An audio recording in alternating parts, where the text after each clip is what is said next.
está bien también. Lo de Asterix, pues, sería algo bastante nuevo. Y, ¿qué más? Porque sobre todo lo que estaba viendo era de sí, cómo, cosas básicas de cómo instalar Asterix, lo de el servidor, qué cosas se pueden hacer, lo de los softphones, qué más. Y ya, y pues al parecer hay bastante documentación. Y lo bueno es que es gratuito.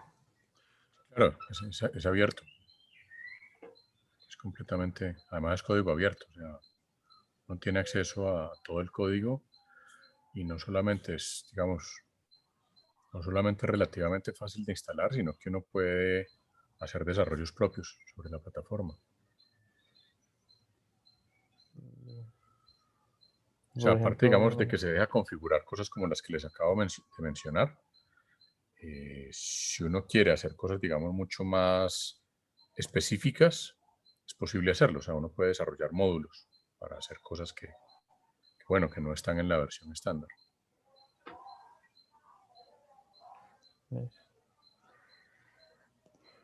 pues a ver, la idea sería que hubiera conexión remota entre nosotros, ¿no?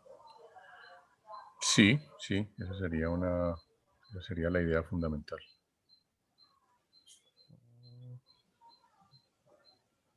Pues es que no sabría muy bien si, por ejemplo, que uno monte un servidor o que montemos varios y tratemos de que algunos traten de comunicarse al servidor o, bueno, comunicarse al teléfono.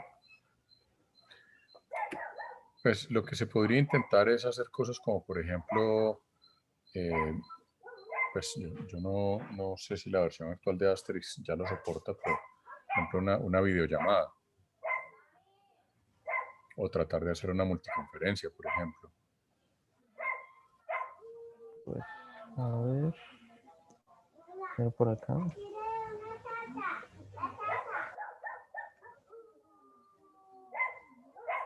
conferencias. Creo que por acá en la página principal habla de eso.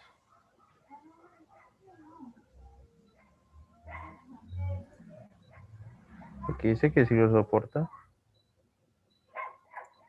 Bueno, entonces esa puede ser otra cosa que se puede pensar.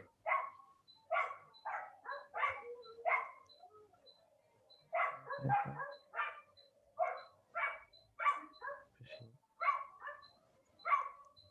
Pues sería tratar de implementar una videoconferencia a través de Asterix.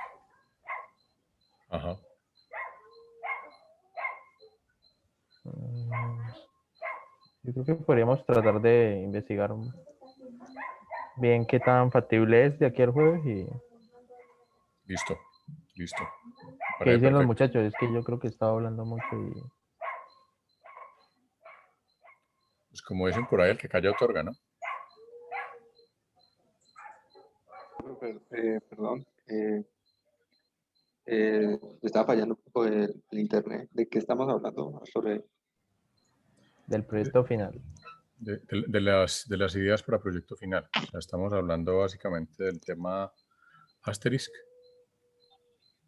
que la idea sería pues implementar como una plataforma de multiconferencias a través de Asterisk, de tal forma que que se puedan hacer como llamadas entre todos los del grupo, no sé, inventar una manera como una numeración corta o qué sé yo, una forma que se pueda hacer, mirar si se puede hacer videoconferencia, es decir, un poco la idea es pues mirar qué tan grande es el reto para de aquí al jueves pues tomar decisiones. Ah, ok, o sea, el proyecto final, nosotros damos ideas y va a ser uno solo en específico. Sí, Ah, ok, ok.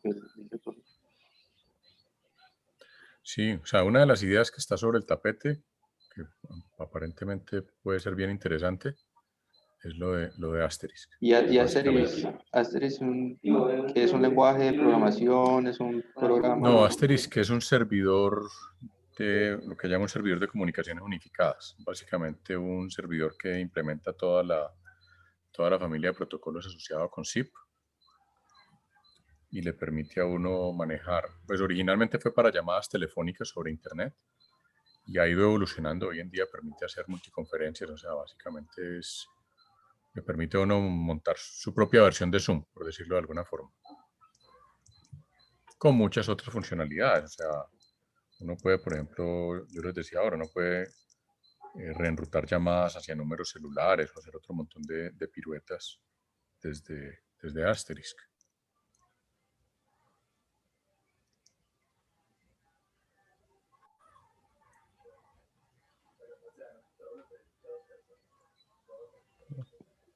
Y ¿cómo se dice?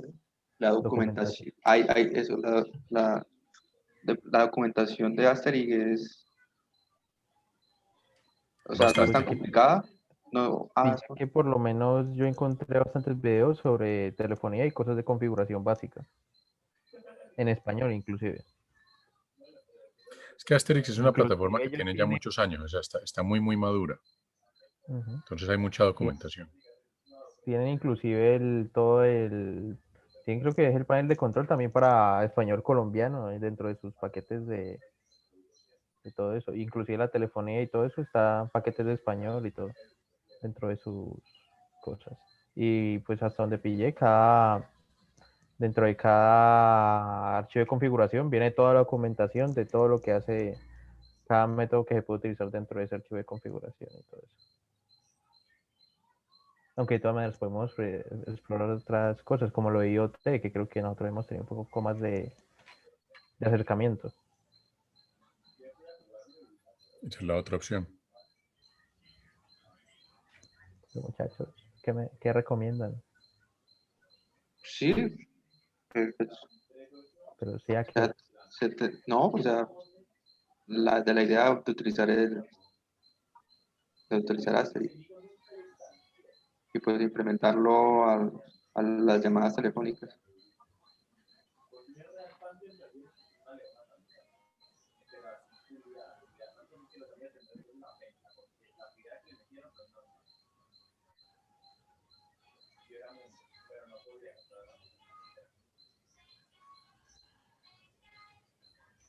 Bueno, por pues, ahora entonces estaba primero en la lista Asterisk y la segunda opción sería el tema IoT por ahora. vale, vale. ¿Para cuándo definimos o sea, para cuándo lo definimos? Eso hay que definirlo de aquí al jueves, porque mientras más nos demoremos, pues menos tiempo van a tener ustedes para trabajarlo.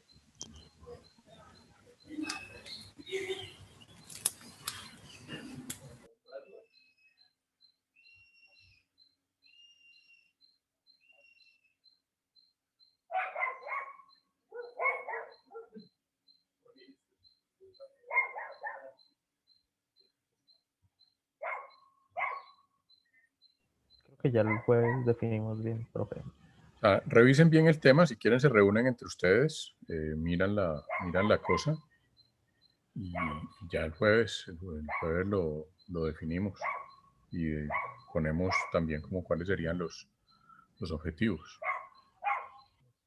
Pero con lo de IoT sería más una red de sensores, ¿no? Una red local de sensores o también que comuniquen a distancia. Lo que pasa es que en el caso de MQTT, una de las particularidades que tiene es que necesariamente hay que pasar por un servidor. Ahora, la ventaja es que hay muchos servidores en la nube que uno puede utilizar para hacer pruebas de MQTT. Pero Entonces, suele lo que ser un habría que poco menos pensar es complicado. quiénes van a ser qué tipo de dispositivos van a ser las veces de sensores. Que en este momento, digamos, no tenemos acceso, bueno, a menos que ustedes tengan en su casa alguna Raspberry o algo por el estilo, pues no tendríamos acceso como a dispositivos de los típicos que se utilizan en IoT. Pero igual se puede hacer, o sea, uno con el celular se puede hacer, por ejemplo. En fin, ahí se puede emular de distintas formas. Vale, vale. Creo que podemos mirar esas dos opciones, muchachos, y el jueves ya tener algo más definido. ¿Qué dicen? Pero, o sea, son esas únicas dos. O Opciones. traer más. o traer más. O sea, esas son las dos opciones que están en este momento sobre la mesa. Porque pues No son las podríamos únicas. también, no sé, pues como hacer Hay otra posibilidad que creo que yo la había mencionado en algún momento, no me acuerdo cuándo, que es también implementar, digamos, una red entre ustedes a eso le iba a través comentar, profe, un diseño de de red. Mininet. Esa es la otra posibilidad, o sea, hacer como una red usando Mininet y explorar por ciertas funcionalidades, por ejemplo, de redes definidas por software a través de Mininet. Sí, porque eso es más como lo que nos había comentado Madrid sobre la práctica que aquí vamos a hacer al final. Sí, sí. Pues esa la verdad me suena más porque creo que hemos tenido un poco más de contacto con Mininet Con que con Asterix. Asterix. Pues hemos estado haciendo las prácticas utilizando pues varios componentes de Mininet. Ajá. Entonces, Sí, profe, yo ahí también estoy más de acuerdo. O sea, en Mininet lo hemos trabajado más en los laboratorios, o sea, mejor dicho, en todos los laboratorios, eh, por ejemplo, el de TCP, el de UDP, hemos trabajado con Mininet, entonces ya por lo menos tenemos alguna base ahí.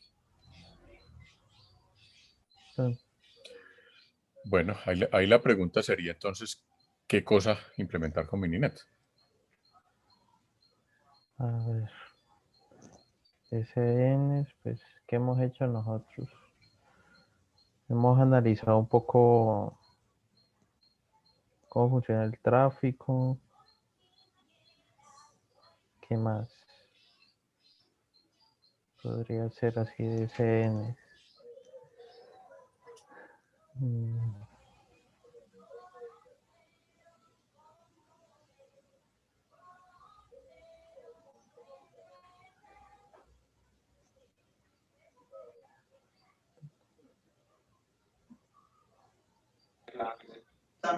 Podríamos, no sé, profe, como pronto hacerle un diseño de red a algún edificio, como plantear como algún caso.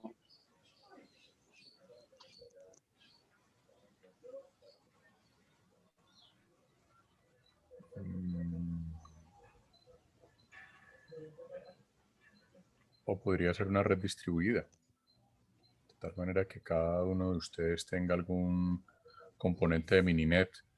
Uno implementa el switch, otro implementa un servidor, otros implementan clientes. Y de pronto consumir algún servicio de internet. Por ejemplo, Sí. Sí, yo creo que eso sería un poco más viable. Porque pues lo de Asterix, creo que tocaría echarle bastante estudio.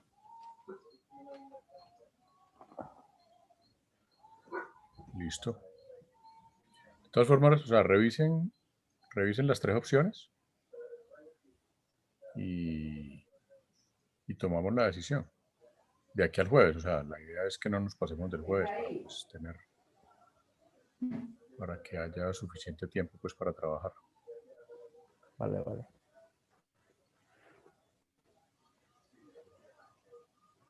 Bueno, Listo. Entonces ahí estamos. ¿Listo? Bien. Bueno, antes de que se me olvide,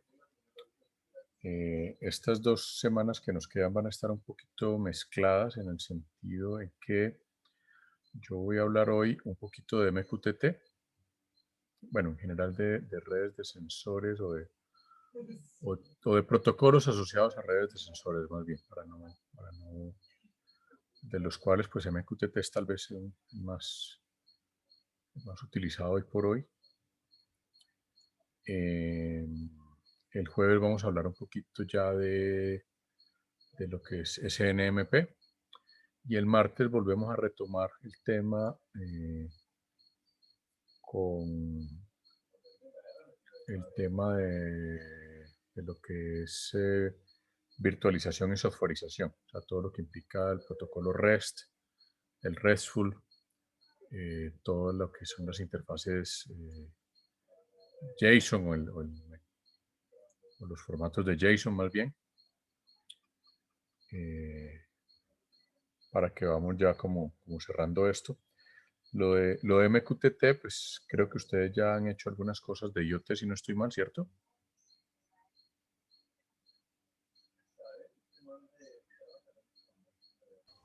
Sí, O pues nada.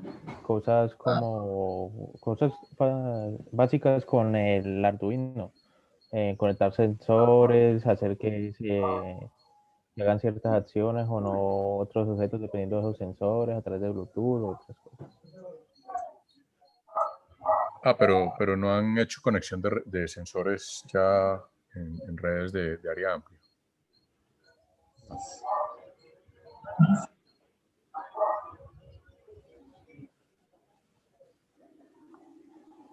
No, profe, yo creo que pues, el único acercamiento así ha sido electrónica. No sé de pronto en qué materia profundicemos un poco más acerca de eso. Pues, es que como hay una electiva en redes de sensores, no sé si alguno de ustedes la ha tomado. Ah, de momento no la hemos tomado. Vale. Bueno, entonces, bueno, empecemos como por lo que son los antecedentes. Más bien, digamos, cuando hablamos de redes de sensores y cuando hablamos en general de sistemas de telemetría, fíjense que una de las cosas que aparece allí en la sigla de MQTT es telemetría. Cuando uno piensa en sistemas de telemetría,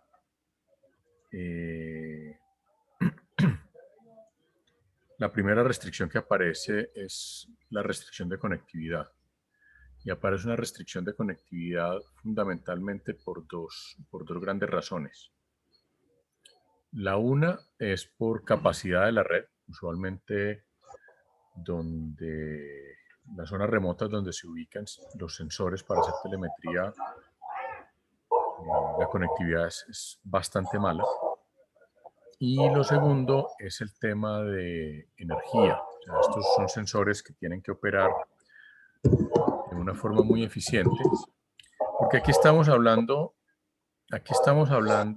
de sensores que están ubicados en oleoductos, gasoductos, en líneas de transmisión eléctrica, en sistemas de estos de meteorología, las estaciones meteorológicas del IDEAM, por ejemplo. O no sé, bueno, no sé si ustedes se dieron cuenta que ayer tuvimos un pequeño temblor. No sé si lo sintieron. Más o menos. Pensaba que era que ellos me estaban dando mareos, la verdad, pero le pregunté a varios y al parecer sí fue un temblor. Y yo, porque en Sí, mi sí. casa nadie lo sintió y yo,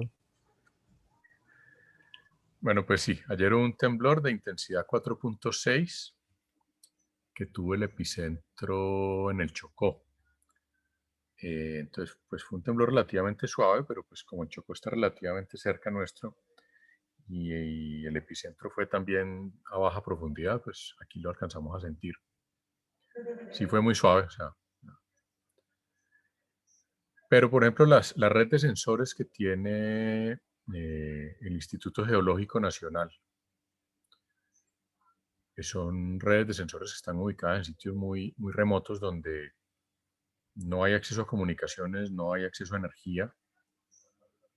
Por ejemplo, la red sísmica colombiana tiene sensores, tiene medidores sísmicos en casi todos los volcanes, en el Galeras, en Pasto,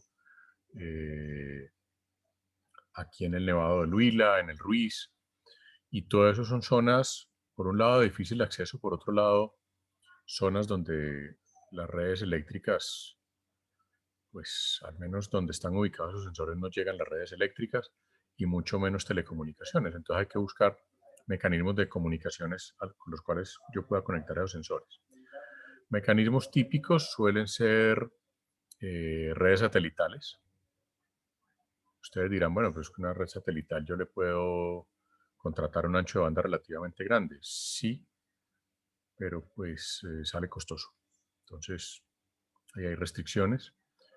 Lo mismo si hablamos de oleoductos o de redes de energía. En el caso de las redes de energía uno dice, bueno, pero ¿cómo así que no hay disponibilidad de energía si hay una red de energía? Sí, pero pues es que es una red de energía que probablemente va a 115.000 o a 230.000 voltios. Me toca instalar un transformador solamente para conectar un sensor que va a necesitar 12 voltios y de pronto medio amperio. Entonces cuesta más el transformador que todo el sensor, que todo el sistema de telemetría. Aunque en algunos casos, pues sí digamos que sí se conectan estos sistemas de telemetría a la misma red eléctrica. Pero en el caso de la red eléctrica está la restricción del transporte, de la capacidad de transporte. Que esa capacidad de transporte igual puede ser por medios inalámbricos, en algunos casos se puede utilizar la red celular, casi siempre utilizando variantes de baja capacidad de la red celular como es el GPRS, que me da apenas unos cuantos kilobits por segundo, o en algunos casos haciendo uso de una cosa que se llama PLC, es Power Line Carrier, que es utilizar la misma red eléctrica para enviar información. Y eso también me da una capacidad relativamente baja, de unos cuantos kilobits por segundo. Entonces allí el reto en este caso es cómo enviar información de esos sensores, que usualmente no es mucha, eso es una ventaja.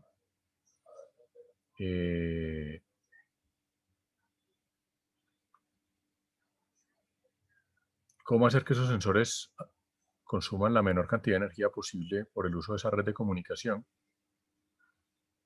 Y bueno, y que esa comunicación sea confiable, porque digamos, estamos hablando de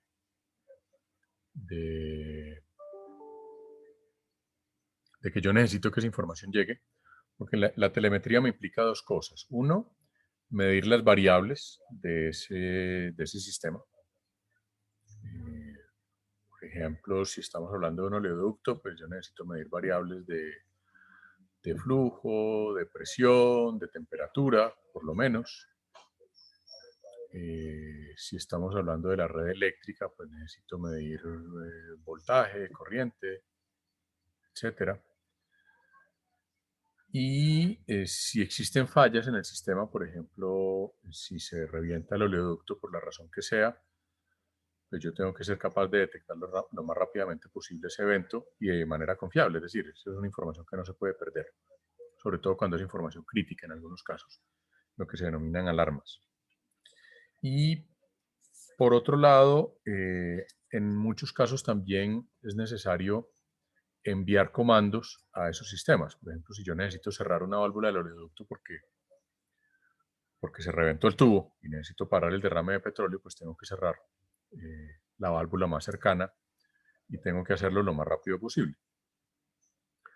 Lo mismo en la red eléctrica, por ejemplo, cuando se va la energía hay muchos sistemas que son automáticos, entonces hay protecciones que se desconectan y desde una central de control pues la vuelven a conectar sencillamente. O desde la misma central pues la desconectan si necesitan hacer un corte programado de energía o cosas por el estilo. Entonces se necesita, digamos, un protocolo de comunicación altamente eficiente. Protocolos de comunicación existen muchos, digamos, protocolos para redes de control y de telemetría existen muchos desde hace muchísimos años, o sea, no estamos hablando de esto de la telemetría, es algo que existe hace muchos, pero muchos años. Pero en la medida en que todos estos sistemas de telemetría han ido migrando hacia redes TCP/IP o hacia redes basadas en Internet, pues se han ido definiendo protocolos como el MQTT, que básicamente trata de cumplir todos esos requerimientos. El MQTT entonces hoy por hoy es tal vez el protocolo más popular en temas de telemetría. No es el único, insisto, pero es el más popular por varias razones. Hay que decir que en este momento MQTT está en la versión 5. La versión 5 salió apenas el año pasado, a finales del año pasado, o sea, tiene algo así como un año. No sé qué tantas implementaciones hay de esta versión 5. Nosotros particularmente tenemos una implementación de MQTT para un proyecto que tenemos allí en la universidad y lo hicimos con la versión anterior, que si mal no recuerdo era la 3.1. Entonces, bueno, ahora sí, ¿de qué va esto? MQTT es básicamente, como dice allí, es un protocolo de transporte de mensajes cliente-servidor y tiene una característica bien importante y es basado en un concepto de publicaciones y suscripciones a determinados tópicos. Y aquí viene otro tema. Con este asunto del Internet de las cosas, también el tema de la telemetría ha cambiado. Y ha cambiado en varios sentidos, sobre todo porque hay un concepto de datos abiertos, sobre todo los datos públicos, que hoy por hoy son abiertos en la mayoría de los países. Aquí en Colombia tenemos una reglamentación de datos abiertos que data ya de casi 7 años, si no me falla la memoria, 7, 8 años, donde en principio todos los datos de gobierno deben ser públicos y eso es de particular importancia, por ejemplo, para las estaciones que miden contaminación. Aquí el DACMA en Cali tiene, no me acuerdo si son 12 o 16 estaciones que miden un montón de variables de contaminación del aire que le permiten a uno ver el estado de la calidad de aire en un determinado sitio. Yo no sé si ustedes vieron que en algunas estaciones del MIO, o han notado que en algunas estaciones del MIO hay como unas alarmas de radiación ultravioleta, que cuando el sol está muy intenso, entonces aparece una alarma que le dice a uno que no se exponga mucho al sol, etc. Esos sistemas se pueden consultar desde la internet. Aquí el DACMA, por supuesto, no los tiene públicos por razones políticas que no vale la pena entrar a discutir. Digamos que en algún momento lo intentaron, pero cuando vieron que eso podía hacer que la gente estuviera enterada de las mediciones reales, entonces decidieron no hacerlo. Pero ahí viene el tema de los tópicos, es decir, yo puedo poner disponibles los servicios de un sensor, por ejemplo, de una de estas estaciones de contaminación, para que cualquiera se suscriba, sea a través de un servicio web, sea a través de distintas cosas. Entonces, si yo tengo un sensor de estos, cualquier cliente con MQTT se puede suscribir a estos tópicos y yo puedo, por ejemplo, decir, información del clima en Cali, ¡pum!, me suscribo. O temperatura, ¡pum!, me suscribo. Ese es un modelo diferente al modelo tradicional de telemetría que es muy cerrado, es decir, EPSA no le interesa que cualquier cristiano sepa la lectura de mi contador, por ejemplo, aunque se podría hacer, si bajo MQTT se puede hacer. Pero digamos que hay muchos de estos sistemas IoT que son de interés público y donde se maneja este concepto de tópicos. Y la ventaja de este concepto es que es un concepto multicast, de tal manera que cada vez que este dispositivo envía un mensaje actualizando información, todos los dispositivos que se han registrado, que se han suscrito a ese tópico, pues van a recibir la información.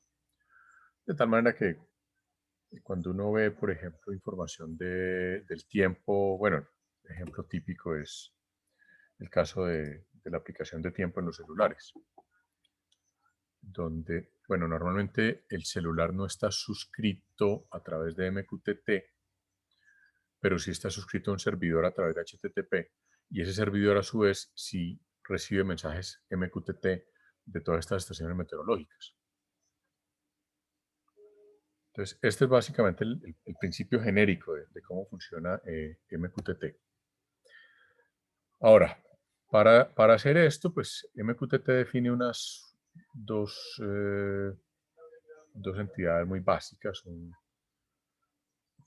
corredor, un broker más bien, un intermediario de mensajes y los clientes, y un elemento fundamental es ese intermediario o broker, que es el servidor que recibe todos los mensajes de los clientes y luego le reenvía los mensajes a los destinos. Es decir, ese broker recibe los mensajes, por ejemplo, de los sensores del clima y se los reenvía a todos los dispositivos que estén suscritos a ese servicio de mensajes del clima o de mensajes de, qué sé yo, información de temblores o cosas por el estilo.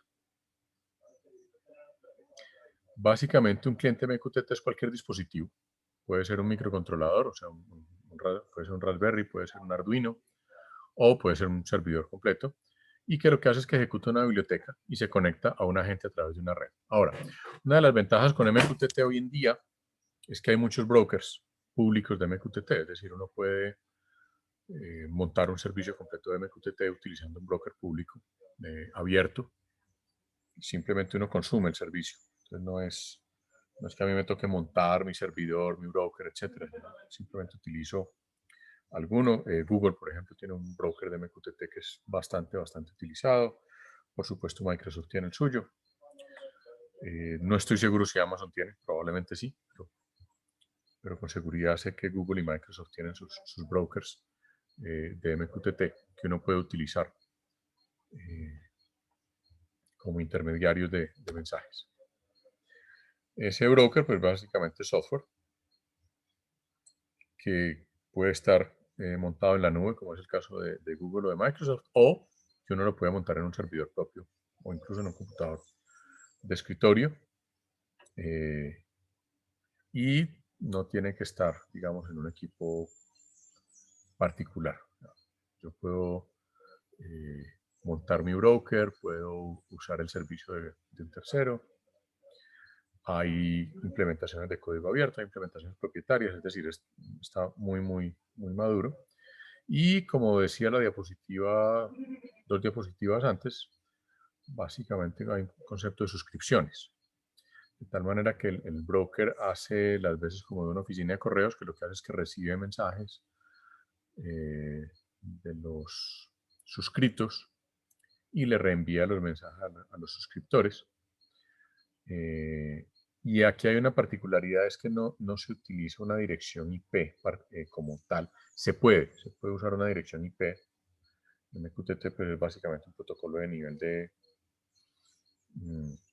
de aplicación que ejecuta sobre TCP.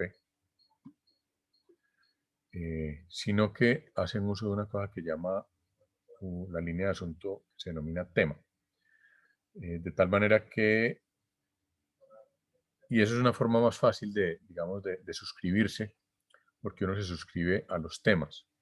Digamos, y ese tema puede migrar de un servidor a otro sin problemas. O sea, si cambia la dirección IP no pasa nada porque yo estoy suscrito al tema.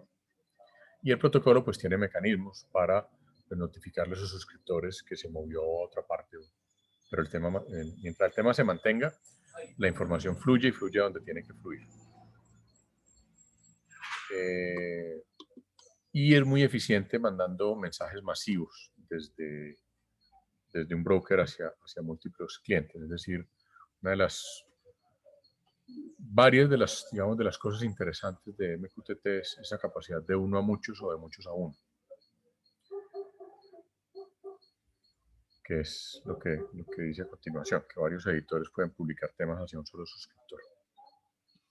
Eso se puede utilizar, por ejemplo, en muchos a uno. Se puede utilizar, por ejemplo, en las redes de telemetría para que toda la información de los sensores de un sistema de telemetría llegue al mismo centro de control o un mismo centro de control. Un caso típico, por ejemplo, aquí en Colombia, de aplicación de MQTT bien interesante es una medición de variables de pozos petroleros que tiene implementado Ecopetrol en algunos de sus pozos a través de una empresa, de un tercero. De tal manera que ellos reportan y con una ventaja adicional que también lo permite MQTT y es si por alguna razón se pierde la conectividad, los mensajes se pueden almacenar y mantener almacenados hasta que se restaure la conectividad. En esos sitios remotos es muy factible que se pierda la conectividad por distintas razones, por fallas de energía, por problemas atmosféricos, etcétera, etcétera, o simplemente porque la conectividad a veces es mala. Entonces también se pueden, digamos, almacenar mensajes, eso ya obviamente depende de la capacidad de almacenamiento local que tenga el sensor. Eso es una restricción, por supuesto, si el sensor no es capaz de almacenar mucha información, pues sí se puede perder información, pero eso ya es otra historia. El caso es que una vez se restablece la conectividad, MQTT es capaz de recuperarse y mandar toda la información y estar enviando información hasta que el último paquete de información sea adecuadamente recibido. Es decir, aquí partimos, a diferencia de, digamos, de las versiones modernas de HTTP o de todo lo que se maneja sobre UDP, en MQTT partimos del supuesto de que la red es poco confiable. Ahora, MQTT tiene una estructura relativamente simple. Hay un paquete de control, que es como el encabezado principal, donde tenemos, fíjense que son básicamente 2 bytes. Un primer grupo de bits, 4 bits que me dicen el tipo de paquete de control de MQTT. Ahorita vemos la lista. Luego 4 bits que me dan unos flags específicos para cada paquete de control. Y tiene algo adicional que llama el remaining length. El remaining length me puede decir si luego hay un encabezado de tamaño variable, o si hay un encabezado de tamaño fijo, o si lo que sigue ya son datos.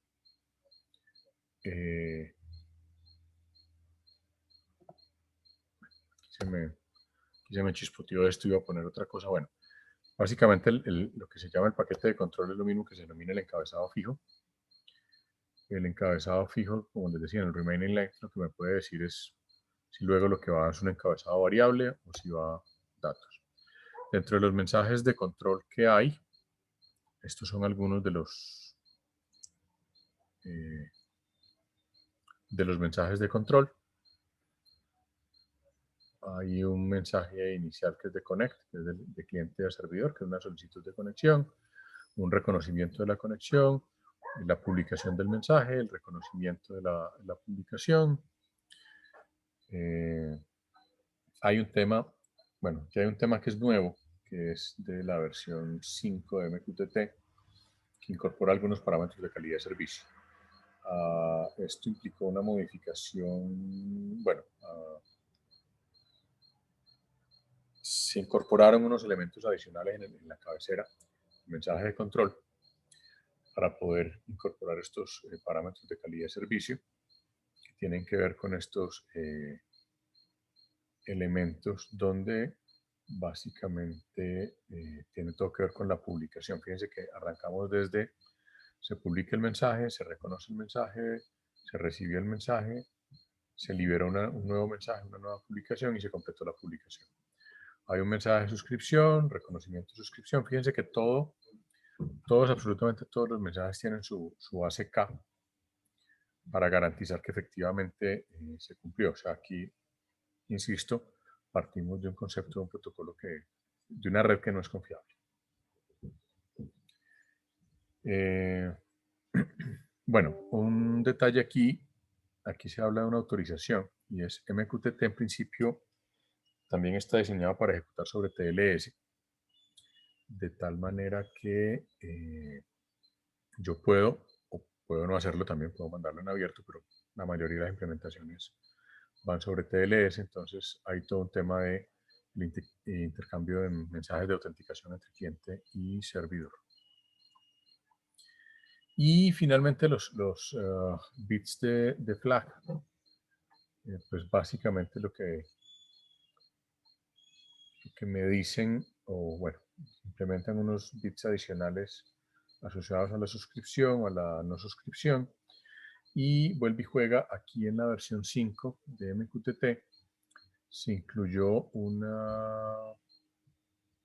elemento adicional en el flag, donde hay 2 bits de calidad de servicio que básicamente me definen unos parámetros de calidad de servicio que ya se establecieron en la nueva versión del protocolo, en el MQTT.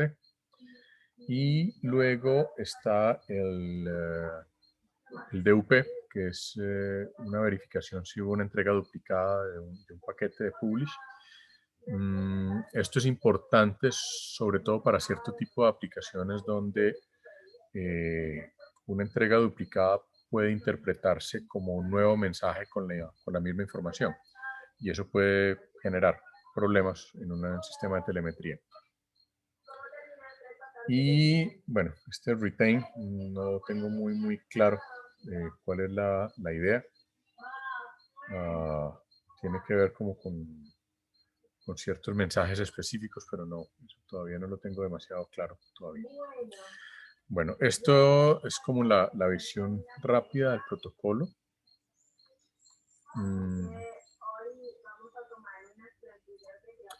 Este es el sitio donde está toda la información de MQTT.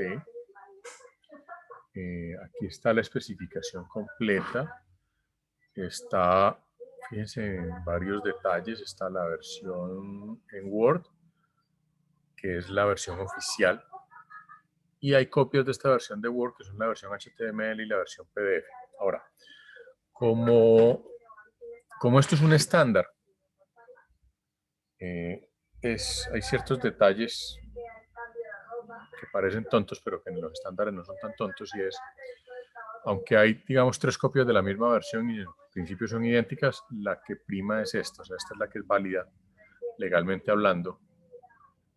O sea, si uno va a hacer una implementación de MQTT, debe guiarse por esta para estar seguro que no va a meter las patas.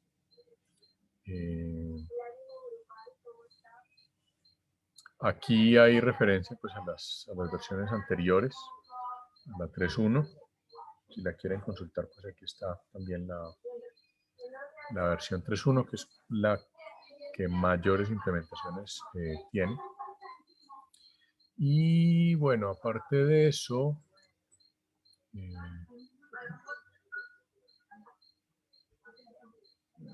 un segundo.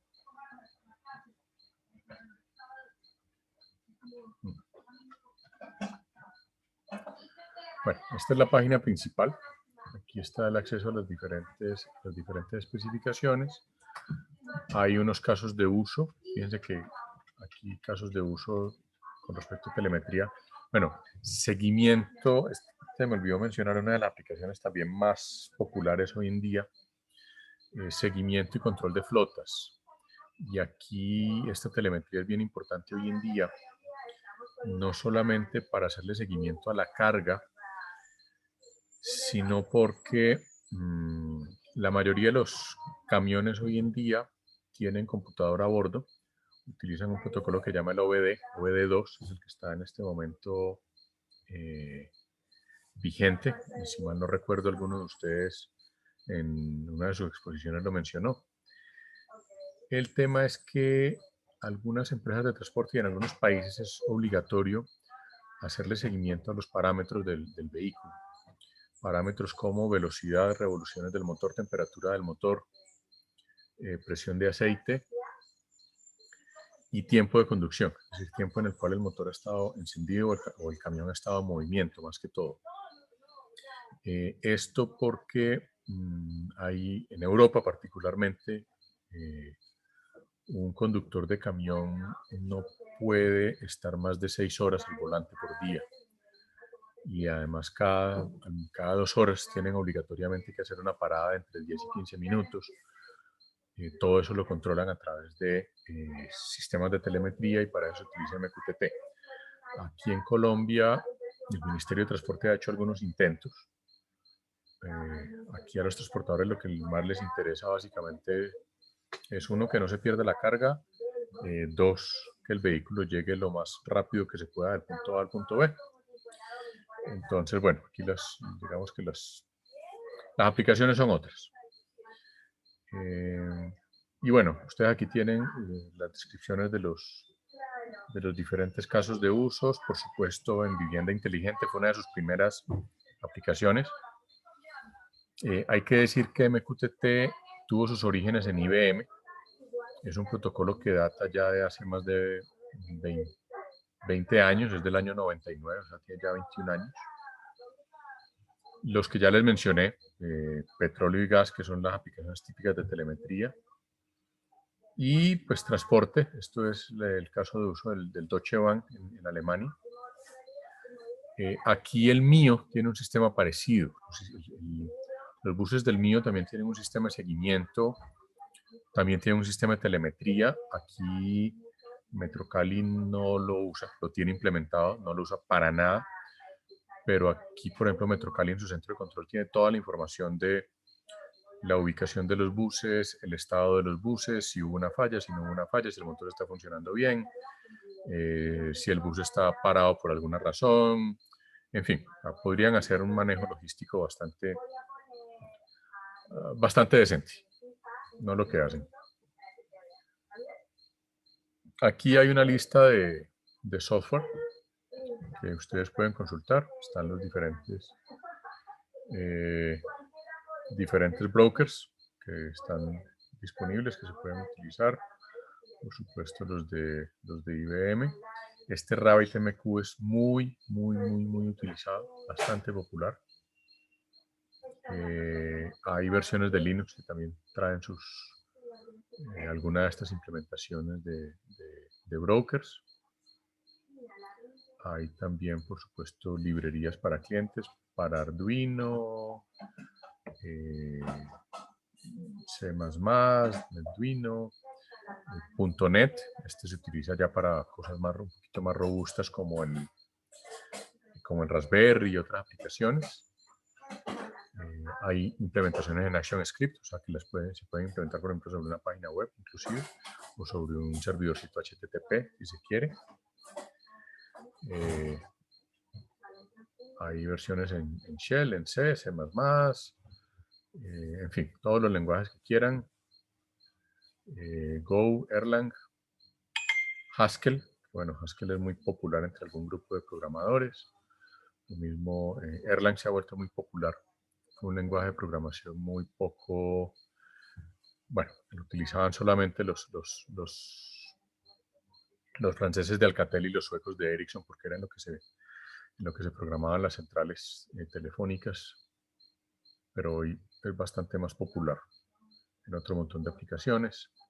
Java, por supuesto, JavaScript, en fin, Objective-C, Perl, PHP, Python, mejor dicho, en los lenguajes que quieran, incluso en Smalltalk, que yo creí que estaba ya medio muerto y parece que no.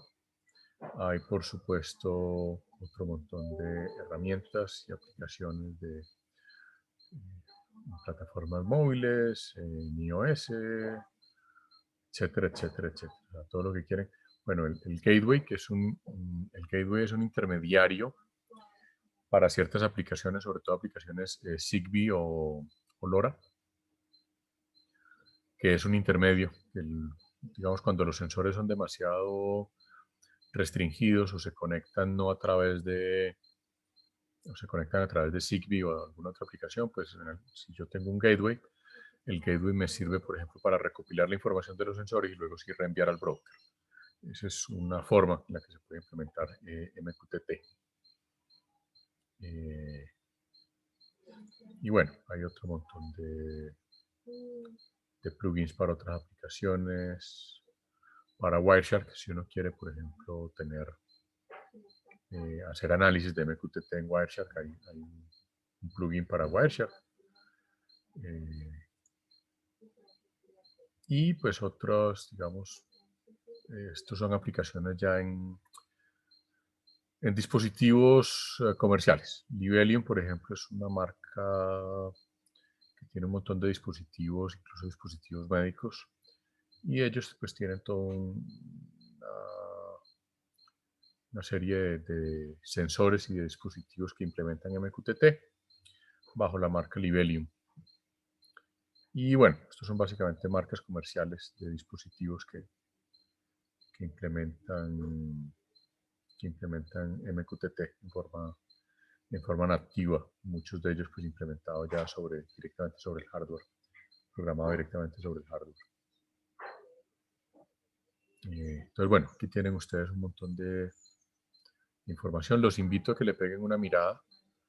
Yo les he dicho ya un par de veces y se los repito, se los seguiré repitiendo un buen rato todavía, al menos mientras dura el curso.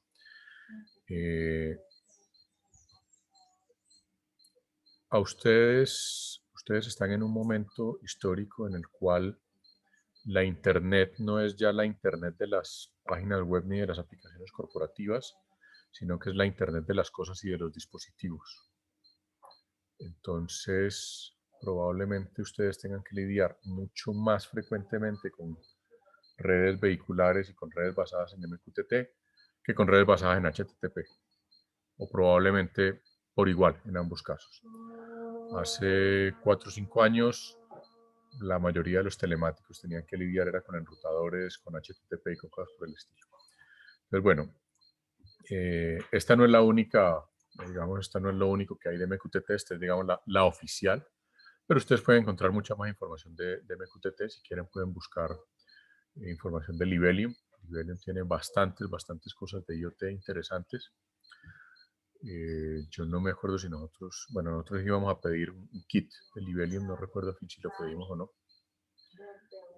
Pero bueno, no sé si tienen alguna cuestión o alguna inquietud en este momento. Profe, es que mira que pues a mí me tocó, pues no es con respecto a esto, sino es con respecto a lo del proyecto y eso, sino que ahorita estaba tratando de configurar el servidor. Y la parte del proyecto, pero es que el proyecto de la presentación esta del parcial 2, el cliente y el servidor lo tenemos que hacer nosotros propiamente, porque... No. ¿No? No, o sea, si encuentran una versión de dominio público que puedan implementar, es válido también. Sí, es que encontré uno llamado Spark como cliente para Ya. XMPP y el servidor está usando OpenFire. No, OpenFire. Ya. Entonces, con eso, o sea, para la parte donde dice que cuáles son los comandos básicos para la implementación, muestro pues cómo se instala el programa. No. Cuando hablamos de los comandos básicos es cuáles son los elementos mínimos que debe tener el protocolo para funcionar. Así nos vamos a, por ejemplo, cuando hablamos de comandos básicos es esto, como los tipos de mensajes que debe implementar el protocolo como mínimo. Eso es pensando en que si ustedes lo van a implementar directamente, o sea, que no van a usar una versión ya hecha, sino que lo van a programar, sea el cliente o el servidor, cuáles son como los elementos mínimos que tienen que garantizar que tienen que estar programados para que el sistema les funcione, para que el protocolo les funcione. Entiendo. Si utilizan una versión ya disponible, pues es fijarse cuáles son los elementos o los comandos del protocolo, los mensajes del protocolo que implementa esa versión o cuáles son los mínimos que ustedes tienen que implementar para que les funcione, porque cuando uno configura, por ejemplo, un servidor, pues uno lo puede configurar con ciertas opciones y de pronto con esas opciones no funciona. Y de pronto hay un conjunto de opciones mínimas con lo que hay que configurarlo para que pueda efectivamente funcionar, pero pensando más en el protocolo y no en la instalación como tal. Ok. Listo, profe. Esa era la duda.